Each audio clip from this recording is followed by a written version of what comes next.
আমরা যারা ভাগে কুরবানি দেই আমাদের মাঝখানে এমন দেখা যায় যে একজন একটা কুরবানি দিল, এই কুরবানির মধ্যে 7 জন মিলে কুরবানি দিতে পারে। কথা বলেন। আমরা দেখা যায় 3 জন মিলে দিলাম, 3 জনের পক্ষ থেকে, আরো কিন্তু আপনার পক্ষ থেকে 4টি নাম আছে। কথা বলেন। আমরা ওইটা ছেড়ে দেই, ওইটা আর কারো পক্ষে দিতে চাই না। ভাই আপনি সওয়াবের মর্মার্থ বুঝতেছেন না। যারা কবরবাসী হয়ে গিয়েছে তারা বুঝে 2টা রাকাত নামাজ পড়ার কত গুরুত্ব। কথা বলেন না কেন? রাসূলুল্লাহ সাল্লাল্লাহু আলাইহি ওয়াসাল্লাম বলছেন তোমার মৃত পিতামাতার পক্ষ থেকে, পূর্বপুরুষদের পক্ষ থেকেও তুমি কুরবানি করতে পারো, পক্ষ থেকে।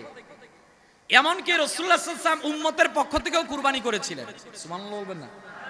আমি আপনাদের প্রতি উদাত্ত আহ্বান করছি, যারা এই রকমের কুরবানি দেন, একটা গরুর মধ্যে মনে করেন 7 ভাগ আপনার, আপনি 5 জন মিলে দিলেন আর 2 ভাগ আছে, আপনারা বোর্ড বসে একটা সিদ্ধান্ত নেবেন, যেহেতু তোমার পক্ষ থেকে ওয়াজিব আদায় হয়ে গেছে, তাহলে আমাদের জন্য নফল আছে, তাহলে আমরা একটা কাজ করতে পারি।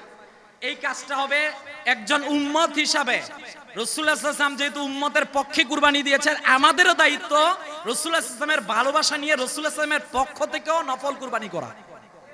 কথা বলেন না কেন?